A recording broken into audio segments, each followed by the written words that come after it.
بسم اللہ الرحمن الرحیم ایام معدودات صدق اللہ العظیم کہ رمضان شریف کیسے گزاریں۔ اللہ رب العزت جل وعلا نے قرآن حکیم کے اندر ارشاد فرمایا ایام معدودات۔ یہ قرآن حکیم کی سورہ بقرہ کی ایک آیت مبارکہ کا جز ہے، جس کا معنی یہ ہے یہ گنتی کے دن ہیں، یوں کہہ لیجئے کہ یہ مہمان دن ہیں، ان کا بھرپور طریقے سے استقبال کرنا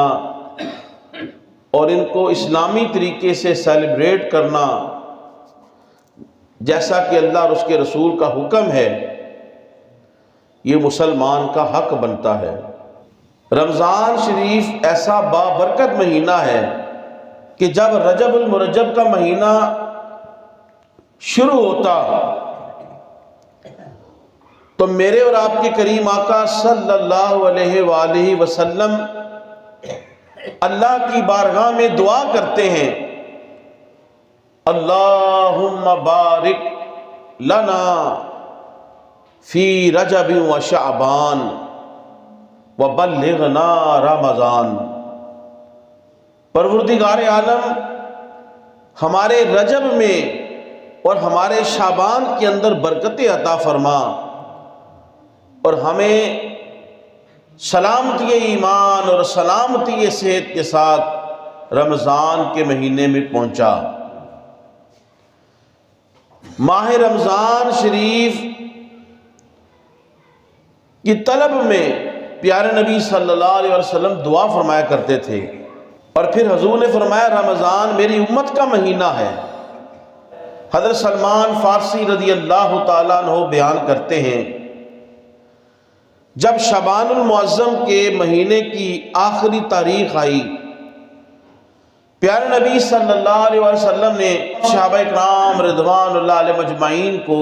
جمع فرمایا اور انہیں واعظ فرمایا، جس کا مفہوم یہ ہے حضور نے ارشاد فرمایا میرے صحابہ، رمضان کا انتہائی بابرکت مہینہ شروع ہونے والا ہے۔ یہ وہ مہینہ ہے جس میں نوافل کا ثواب فرضوں کے برابر کر دیا جاتا ہے اور فرضوں کا ثواب 70 گنا بڑھا دیا جاتا ہے۔ اور فرمایا میرے صحابہ اس مہینے میں ایک ایسی رات آتی ہے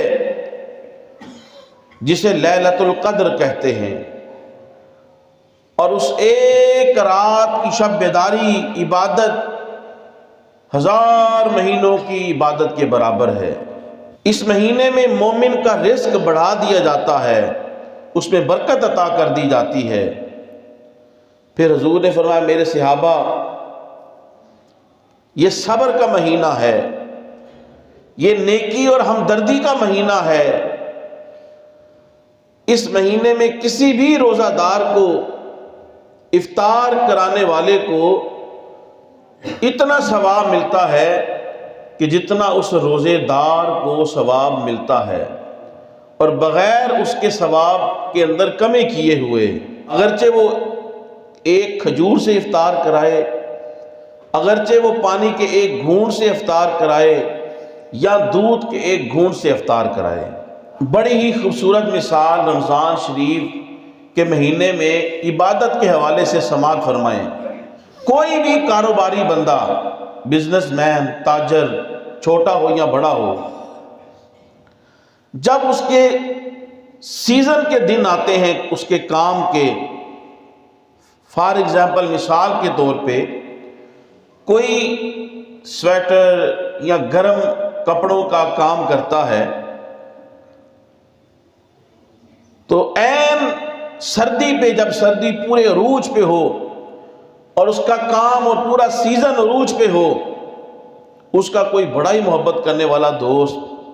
اس کا بڑا ہی محبت کرنے والا رشتہ دار اس بندے کو یہ کہے چلو بھئی ہم سیر کرنے کے لیے چلتے ہیں 2-4 دن، تو وہ کاروباری اور تاجر اور بزنس مین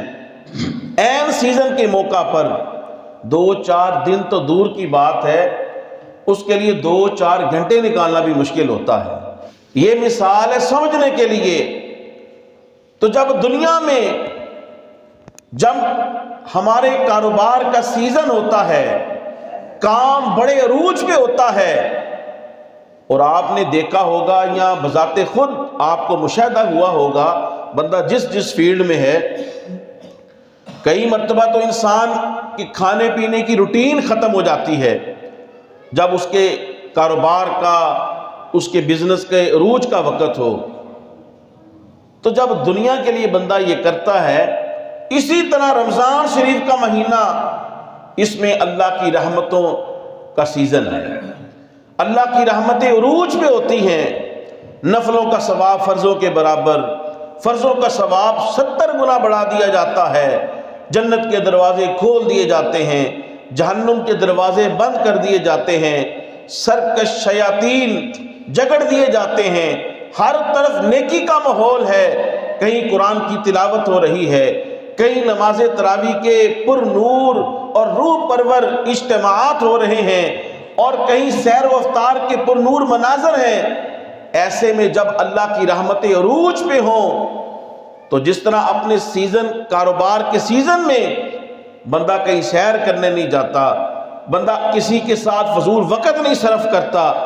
اسی طرح مثال کے طور پہ انسان کو رمضان کے اندر بھی اپنے وقت کو فضول ضائع نہیں کرنا چاہیے، اور اللہ کی رحمتوں کو خوب اپنے دامن اعمال کے اندر سمیٹنا چاہیے۔ نبی صلی اللہ علیہ وسلم کی حدیث پاک ہے جس کا مفہوم یہ ہے، وہ انسان نامراد ہے، اس کی ناک خاک آلود ہو، وہ محروم رہا کہ جس نے رمضان جیسا مہینہ پا لیا اور پھر اس کے اندر عبادت کر کے وہ رب کی رضا حاصل نہ کر سکا، وہ مغفرت نہ حاصل کر سکا، اور اپنے گناہوں کی بخشش نہ کرا سکا۔ رمضان شریف میں مسلمان کو یہ روٹین رکھنی چاہیے کہ وہ صبح سحری کے وقت جلدی اٹھے، پھر اپنا وضو کرے یا غسل کرے،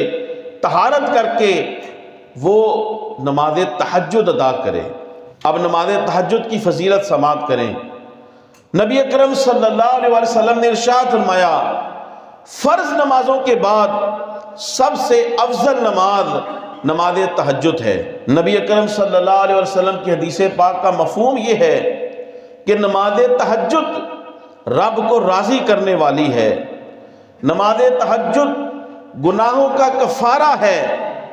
نماز تہجد نیک لوگوں کا طریقہ کار ہے، نماز تہجد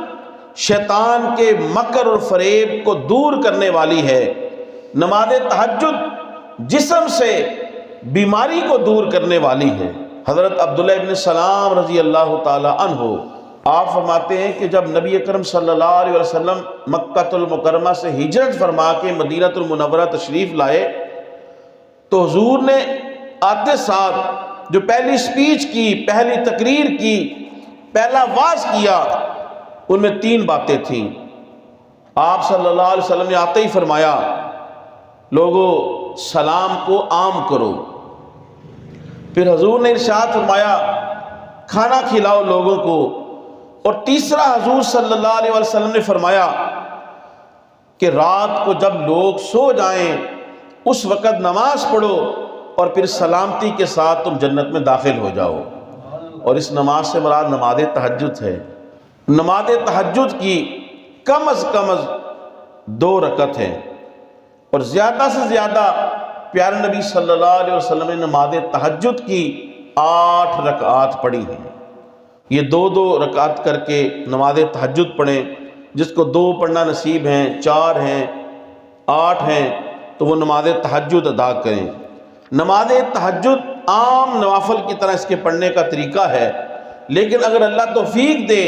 تو نماز تہجد کو یوں ادا کریں کہ سورہ فاتحہ شریف کے بعد ہر رکعت میں 3 مرتبہ سورہ اخلاص یعنی قل هو اللہ احد پڑھ لیں، تو اس طرح ہر رکعت میں 1 مرتبہ ختم قرآن مجید کرنے کا ثواب ملے گا۔ یعنی اگر 8 رکعات اس نے پڑھی ہیں تو اسے 8 مرتبہ قرآن مجید ختم کرنے کا ثواب ملے گا۔ پھر کچھ وقت جتنا میسر ہو درود شریف پڑھیں،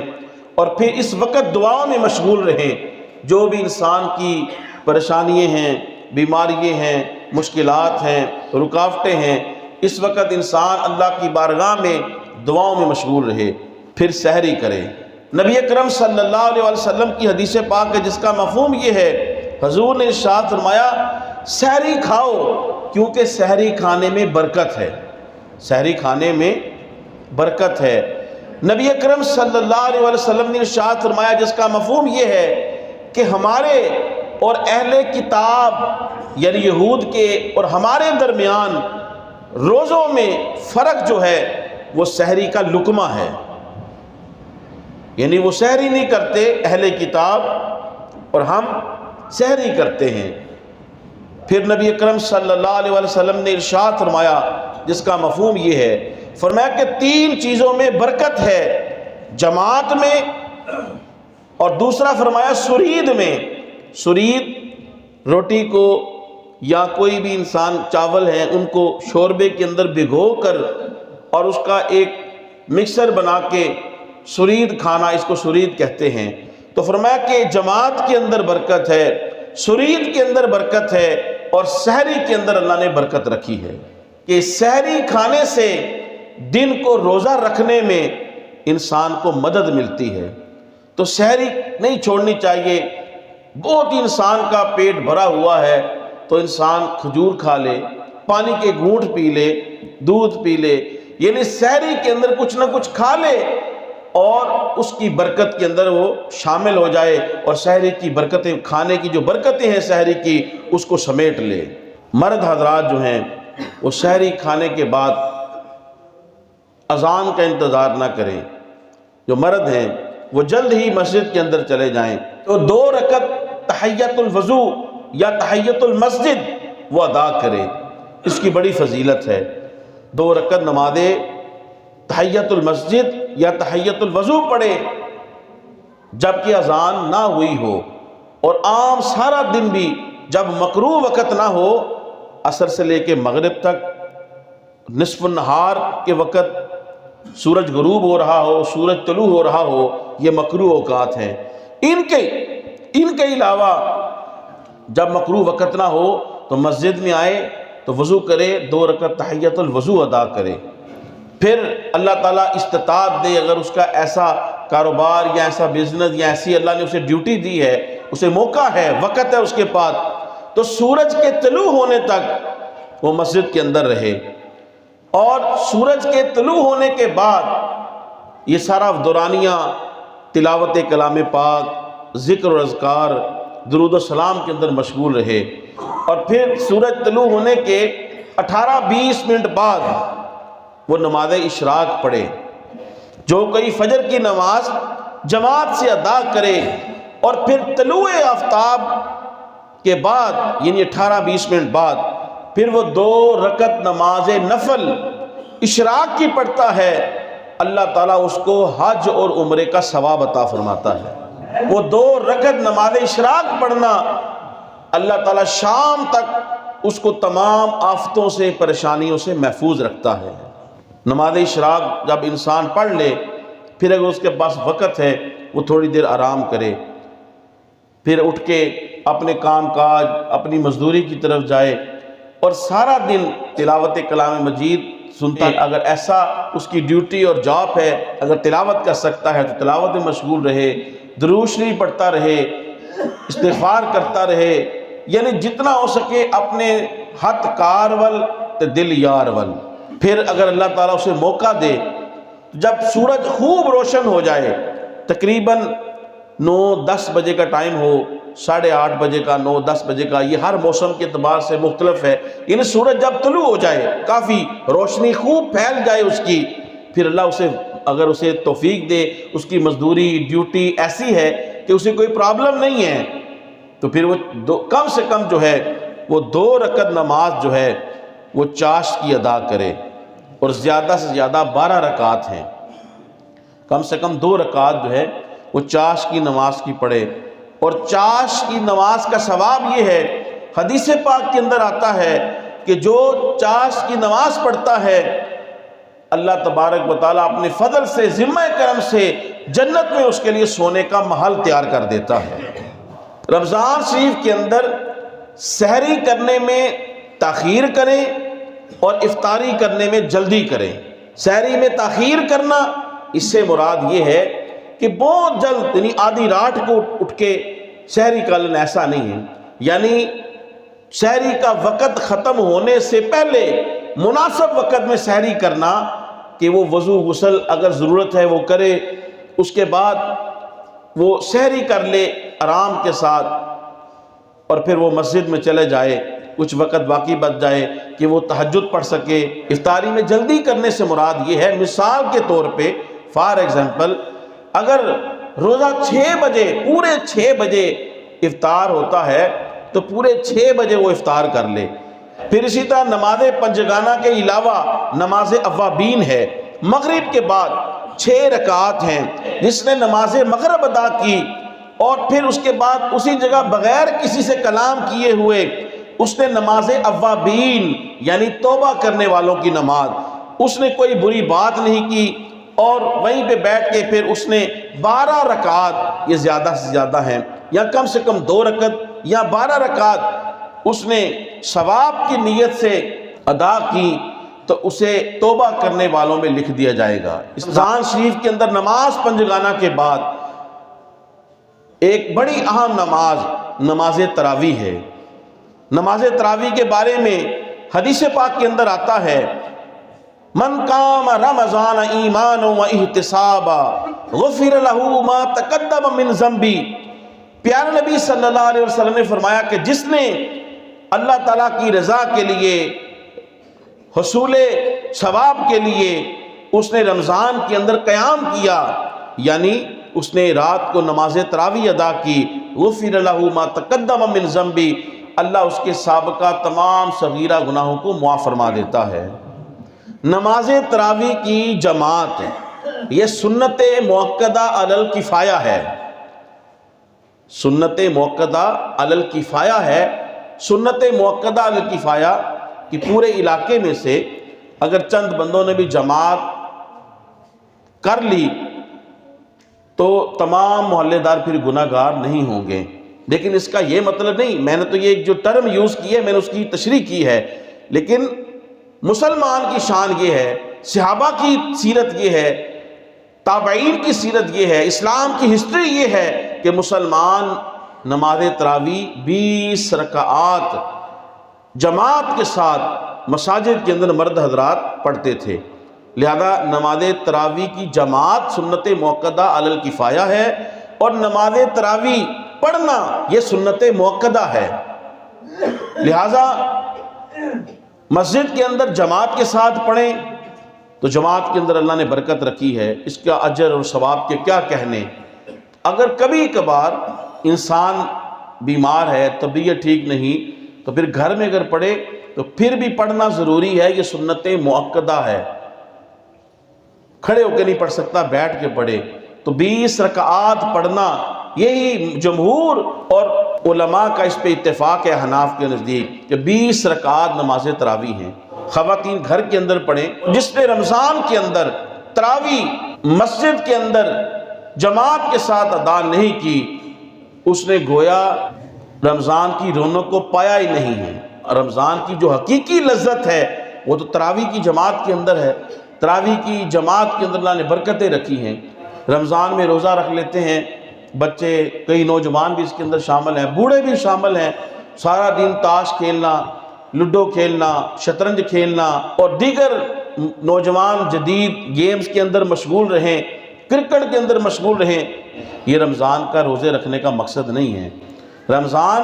تو ہمیں اس لیے آیا کہ لعلکم تتقون، ہم پرہیزگار بن جائیں۔ اس لیے میرے نوجوانوں، تمام سننے والوں اور دیکھنے والوں سے گزارش ہے کہ رمضان کے اندر ان فضولیات میں وقت صرف نہ کریں۔ رمضان کا تو بڑا قیمتی وقت ہے اور اللہ کی رحمت عروج پہ ہیں، زیادہ سے زیادہ اپنے دامن اعمال کے اندر جو ہیں وہ نیکیاں سمیٹیں، اور پھر اللہ جسے توفیق دے مرد اور خواتین کو وہ آخری عشرے کے اندر اللہ کی رحمت اور عروج پہ ہیں، وہ رمضان شریف کے آخری عشرے کا اعتکاف ادا کریں۔ اس کا بڑا اجر و ثواب ہے۔ خواتین اپنے گھر کی مساجد کے اندر، یعنی جس جگہ وہ نماز پڑھتی ہیں اسے بیت مسجد کہتے ہیں، گھر کی مسجد، اور مرد حضرات مساجد کے اندر اگر موقع ملے تو وہ سنت اعتکاف کو ادا کریں۔ اگر سنت اعتکاف نہیں ادا کر سکتے تو کم از کم رمضان شریف کی آخری عشرے کی جو طاق راتیں ہیں اس کے اندر عبادت کے اندر مشغول رہیں۔ اور ایک اور بڑی اہم بات، جس کو تو اللہ پاک نے مال کی، دولت کی وسعت عطا کی ہے، آج کل تو پرابلم بھی ہے نا، جس کے پاس نہیں ہے، ٹائم ٹو ٹائم کسی کے پاس پیسے ہیں، ہینڈ ٹو ماؤتھ ہیں، لیکن بہت سارے ایسے بندے بھی ہیں جس کو اللہ نے وسعت دی ہے، تو وہ کوشش کرے وہ عید کی شاپنگ جو ہے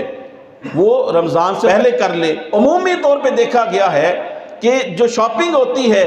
اس کا وقت کیا رکھا جاتا ہے، ہم افطاری کے بعد جائیں گے، افطار کر لیتے ہیں خوب کھا پی کے، اور پھر جناب بازار میں چلے جاتے ہیں، سارا رات بازار کے اندر گھومتے پھرتے رہتے ہیں، اور پھر یہ سلسلہ 2-3 دن تک جاری رہتا ہے، جس میں بعض اوقات نماز عشاء کی جماعت بھی گئی، بعض اوقات اللہ تعالیٰ محفوظ رکھے رمضان کی نماز وہ بھی قضا ہوئی، تراویح بھی گئی، اور یہ رحمتیں ان سے بھی محروم ہو گیا۔ اور بازار جو شیطان کا گھر ہے، وہ جو گناہ اللہ محفوظ رکھے جو اسے چاہتے اور نہ چاہتے ہوئے وہاں پر حاصل ہوئے، وہ بھی انسان اپنے دامن کے اندر سمیٹتا ہے۔ الامان الفید، رمضان صرف کھانے کے لیے نہیں آیا۔ اگر افطاری کے وقت بہت زیادہ چیزیں نہیں بنی تو کئی گھروں کے اندر اسی کے اوپر جھگڑا ہوتا ہے، آج پکوڑے نہیں بنی، آج سموسے نہیں بنے، کیا رمضان شریف جو ہے وہ کھانے کے لیے ہے، پکوڑے سموسوں کے لیے ہے؟ تو یہ پھر بالخصوص جو مرد حضرات ہیں اور جو بچے ہیں جو اپنے ماں باپ کو تنگ کرتے ہیں، یا مرد حضرات ہیں جو اپنے بیویوں کو اس حوالے سے تنگ کرتے ہیں، انہوں نے بھی مسلمان ہیں، ان کو بھی روزہ رکھنے کے لیے آسانیاں پیدا کرے، ان کے لیے کم سے کم چیز کے اندر بھی قناعت کر دیں تو کوئی حرج نہیں۔ کسی دن کوئی چیز نہیں ملی، کوئی کمی بیشی ہو گئی، کسی کے اندر میٹھا کم ہے، کسی میں تیز ہے، کسی میں نمک زیادہ ہے، تو اس کو اگنور کریں۔ رمضان تو صبر کا مہینہ ہے، یہ حدیث پاک کے اندر آیا ہے، تو سحری اور افطاری میں کھانے پینے کے حوالے سے بھی گرفت نہ کریں اپنے اہل خانہ کی، اور اس کے اندر آسانیاں پیدا کریں۔ اور رمضان شریف کے اندر تو بالخصوص یہ کہ صرف عورتوں کی ذمہ داری نہیں ہے کہ وہ روزہ بھی رکھیں اور سحری کے وقت بھی ارلی مارننگ اٹھ جائیں، نماز بھی اپنی پڑھیں، عبادات بھی کریں، قرآن کی تلاوت بھی کریں، اور پھر زور کے وقت شروع ہو جائیں شام تک کہ جناب جوانوں نے جو ہے وہ افطاری کی چیزوں کے اوپر ٹوٹنا ہے۔ لہذا مرد حضرات بھی اگر موقع ملے تو ان کے ساتھ ہیلپ کریں، سحر و افطار کے کھانے کے اندر ان کے ساتھ وہ ہیلپ کریں۔ یہ کوئی عیب والی بات نہیں ہے کہ افطاری کے وقت، سحری کے وقت اپنے اہل خانہ کے ساتھ ان کی ہیلپ کروائیں، اور ان کو کم سے کم جو ہے اس کے اندر مشغول رکھیں، جتنی آسانی ان کے لیے پیدا ہو سکتی ہیں آپ پیدا کریں۔ کہ رمضان عبادت کا مہینہ ہے، رمضان کھانے پینے کا، شاپنگ کا مہینہ نہیں ہے، اور رمضان کی جو آخری رات ہوتی ہے اسے کہتے ہیں لیلۃ الجائزہ، انعام کی رات۔ اس دن تو مزدور کو اس کی اجرت ملنی ہے۔ ہم کیا کرتے ہیں، ہم نے جو چند ایک نیکیاں اللہ کے فضل سے سمیٹ لی ہوتی ہیں، ہم اس رات کو اس کا بیڑا غرق کر دیتے ہیں۔ کیا جوان، پورا ایسے ایسے جوان دیکھے جو پورا رمضان ٹوپی دستری پہن کے مسجد میں رہے، اعتکاف میں بیٹھے، عبادت کرتے رہے، وہ بھی شیطان کے ورگلانے میں آ جاتے ہیں۔ جو ہی چاند نظر آتا ہے عید کا، وہ بڑے اپنے آپ پہ بہت اچھا کام کرتے ہیں۔ میں پتہ نہیں، چند ایک دوست ملتے ہیں 10 12 13 14 15 16، تو لو جناب جو رمضان کی نیکیاں کمائی تھی اس کا بیڑا غرق کرنے کے لیے وہ چلے جاتے ہیں بازاروں میں، نہ کچھ لینا نہ کچھ دینا، صرف گل گباڑا کرنا اور اپنی نیکیوں کو برباد کرنا۔ اسے لیلۃ الجائزہ کہتے ہیں، انعام کی رات۔ کچھ نہیں کر سکتے تو عشاء کی نماز پڑھیں تو سو جائے، صبح اٹھ کے فجر کی نماز پڑھیں۔ تو اس رات میرے نوجوانوں سے ابھی سے گزارش ہے، اس رمضان کو اپنے وقت کو ضائع نہ کریں، قرآن مجید کی زیادہ سے زیادہ تلاوت کریں، نماز پنجگانہ باجماعت ادا کریں، مسجد کو ٹائم دیں، دین کے مسائل سیکھیں۔ یہ رمضان گزارنے کا یہی طریقہ کار ہے۔ اللہ تعالی ہم سب کو رمضان سلامتی ایمان، سلامتی صحت کے ساتھ پانے کی اور اس میں عبادات کرنے کی توفیق عطا فرمائے۔